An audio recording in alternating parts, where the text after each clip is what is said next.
we were going to kind of figure out we were still a little bit shaky. It's good to most Finn.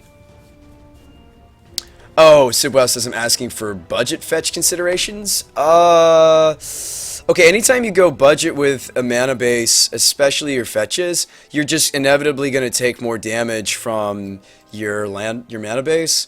So let me say this, Sibwow. Were the Tarns super important? Yeah, they were. I hate to admit it. I love brewing for you guys on a budget when I can. At the GP, because there's so much aggression, I don't think you can play this in an aggressive meta game without the proper fetches and mana base. You're just going to get toast. You're going to die. Very, very terrible death. Durdlin, thanks for the Fallerino. Welcome to the BSMG. Chase says, played actual 0 against Jeskai Nahiri. I don't doubt it. The deck was actually not that great. So we're going to get into that too. So 20 minutes. Alright.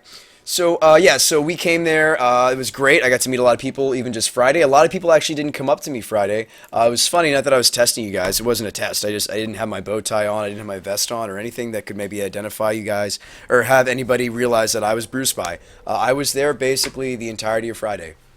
And it just makes me realize the people that did come up to me, they're like, "Hey, Spawn," and I was like, "Well, that's my old name," and you know, I'm BrewSpy now, is what I was trying to tell everybody, and something occurred to me, and I realized something. Without the bow tie, without the lab coat, without the vest, a lot of you guys just don't recognize me, and that's okay.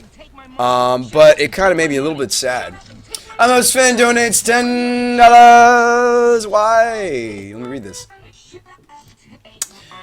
Amos Finn just got a new job. Want to spread the love around. Well, congratulations on your new job, and thanks for the $10. That's sweet. Thank you. I was not expecting that. Okay, here's your dance. Thank you. Here we go now, mods. You know what to do. Shut up and take my money.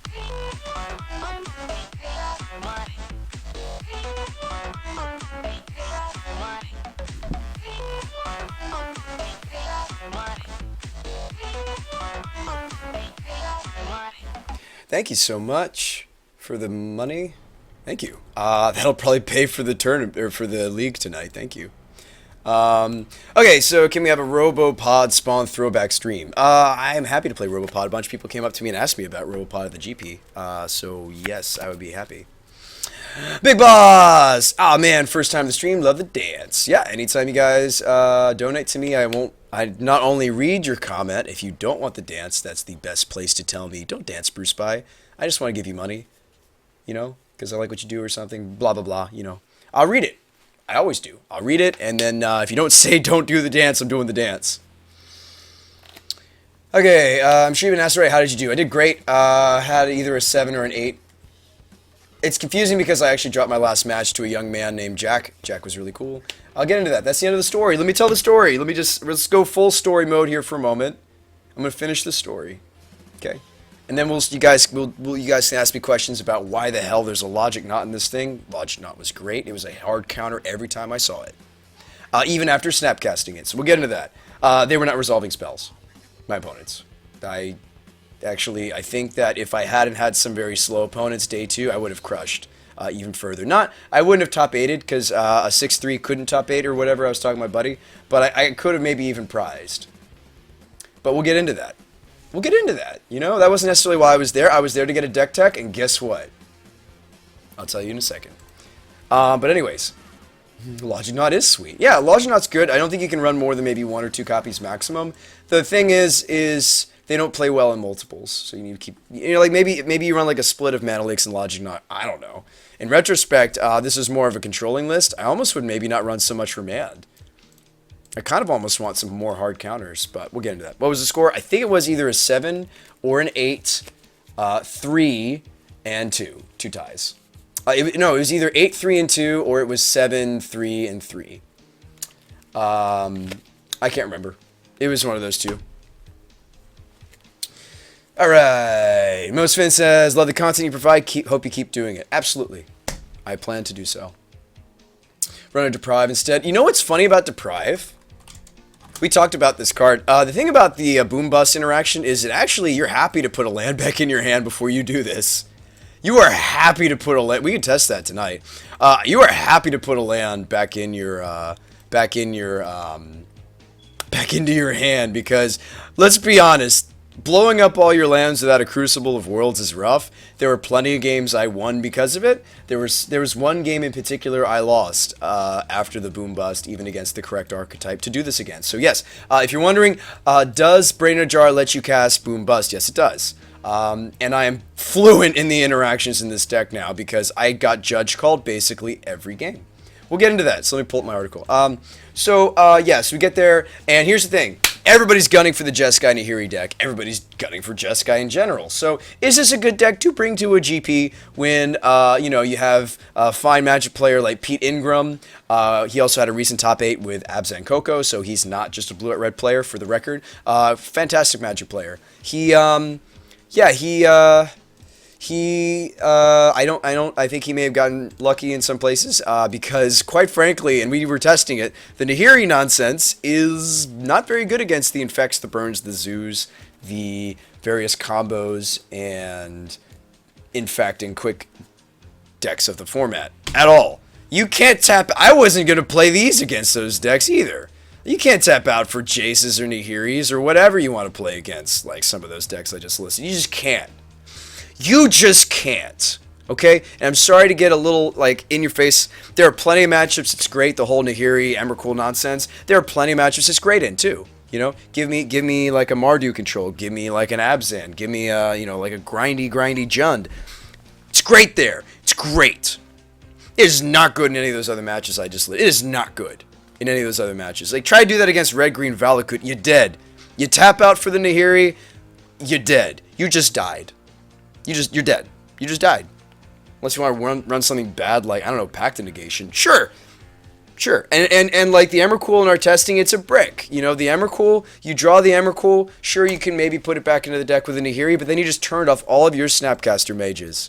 So I had no interest in really bringing the Nahiri Emrakul package to the tournament. I was fine running one on my sideboard. I will tell you, for the record, she got Celestial Purged or Pithy Needled or killed every time I resolved her, if I resolved her. She's usually thought seized. She died every time. Somehow. Somehow she was dead. Because you know what? People were gunning for this card. So honestly, this should have been something else. We should have just made this another Blue Walker or something that wasn't going to get purged. Something more. She would have been more useful as an Ajani, maybe. Anyways, we'll get into that too. I shouldn't have brought a single copy of her, I think. Who's my favorite judge? I actually really liked some of the maroon shirt guys. My favorite judge is my buddy Vince. He was judging the event. He saved my butt, and we'll get to that. Pretty sure it was you, Vince. I actually don't know who did it, but I'm pretty sure it was you, Vincent. Pretty sure it was you. There was a judge that saved my butt about halfway through the tournament, and we'll get to that story. Do you drink? You seem like it'd be fun to grab a beer with. I do, but I do not drink to get drunk. I will grab a beer with you. In fact, if some of you guys met me at the GP Charlotte, that was something we were planning on doing. Didn't happen. But yeah, I'd love to grab a beer with you sometime, Amos. But no, I don't drink to get drunk. I drink to have a good time. What are my final results? I saw you every now and again. Zombie Boys, I'm pretty sure it was a 7-3-3. If it wasn't a 7-3-3, it was an 8-3-2. It was either 8-3-2 or it was 7-3-3. If I went on the Star City side, I bet I could figure it out. I'm sure they have all the stuff listed. Okay, so let me finish my story. So, so basically, everybody was gunning for Nahiri. There were people running bribery. I can't make this up. There were people running bribery to take the Emrakul out of your deck. Hilarious. There were people running Pithy Needles. Grafdigger's Cages was popular. There were people running... we knew this Friday. I'm still talking about Friday. My team and I, we knew people were ready for Nahiri. We knew they were ready for the Emrakul thing. We were like, all right, let's cut it. Let's run something else. Anyways. Before I get into the list, I did tell you guys I think Pete Ingram is a fantastic player. I just don't think the Nahiri was well positioned, especially since somebody just won with it. It's just so difficult to do. It's so difficult. So we thought the Brain in a Jar, Blue at Red was the right place to be. Sure, people are going to have main deck. I actually countered pretty much... I think there was only one Kolaghan's command that actually resolved against us during this tournament. Pretty much every time I was able to protect Jar from Kolaghan's, which is great, especially if you know you're up against Grixis. Don't play the brain until you're ready to protect it. Plenty of ways to do so. Or just beat them another way. There are other ways to beat them that don't involve the brain, game one. I actually didn't face Grixis once, to be honest. I thought the only Kulligan's command deck that I ended up facing and losing to was... No, I actually faced a couple, but the only one I lost to was Mardu Control, which looked great.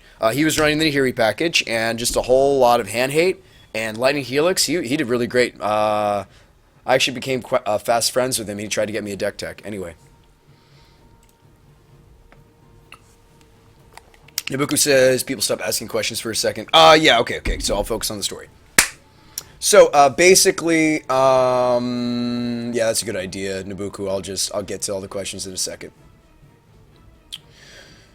So basically, the Brain Jar that we developed actually was much stronger than I ever imagined it would be. Armageddoning Tron players and Scapeshift players, or just any other slow archetype felt great.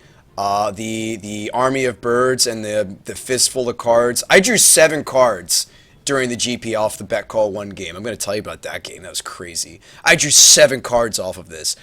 Bet call was never intended. This card was never intended to be instant speed. I actually talked with some of the judges about that because I was worried that they might ban this or like change at least how either Brain or Fuse works with Brain.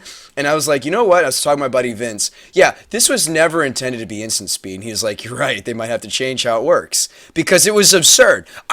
Every game that I bet called with Fusion, I never lost. I cannot remember a single game where I lost after resolving this. It was nuts. It was insane. A fistful of cards, you're going to grab something that matters. And I just was just like, you know, you have like a board full of Tarmogoyfs, doesn't matter. Brain in a jar, back, draw a bunch, trump block, path, snap path, win the game. It felt great. It felt amazing. And I think every single Brain in a Jar deck that you guys play or we play... Ooh, hang on a second, we were hiding this one under there. Moving forward, I think that I will be interested in... yes, this card did come up several times. We'll get to that. Yeah, I did bring the spice. There you go. But every single time I did this, if anything, the next time I brew this, I'm going to maybe brew it Esper, and I'm just going to have the deck focus more on the Beck-Brain interaction. It was so powerful, guys. It was the birds. The birds were just... There were so many games where I just drew a fistful of cards and beat them down with a bunch of 1/1 tokens. It was hilarious. It was insane. Give them the birds. It was really good. In fact, this is almost stronger than the Boom Bust, I think. I mean, blowing up all your opponent's lands is good. You also blow up yours, though, so you need to keep that in mind. And maybe something like Deprive or Crucible of Worlds is a good option for something like this. But yeah. So anyways, I got this. Okay.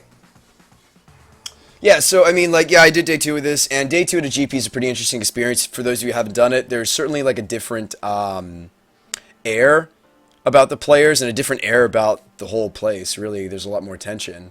And, you know, like, there's a bunch of players there that are grateful to be there. There are a bunch of players that they're just like, this is the daily routine. And, you know, they're just like, oh, yeah, I knew I was going to day 2. I had somebody say that. I was like, oh, yeah, I knew I was going to day 2. And I'm like, all right, man, let's play. Good luck, have fun. You know, it's like there's so... It blew my mind. Some of the players that I sat across from, especially day 2, blew my mind. Anyway. Yeah, so I said after squeaking into day 2, it was a squeak in because it was a 6-3. My only losses game 1 were Green-Red Eldrazi, Blue-White-Red Delver, and Mardu Control. The Mardu Control was absurd. He had it's not only that he had a good draw against us, the deck was just really good. It was just a good deck. Anyways, and Green Red Eldrazi was hard, and that was sad.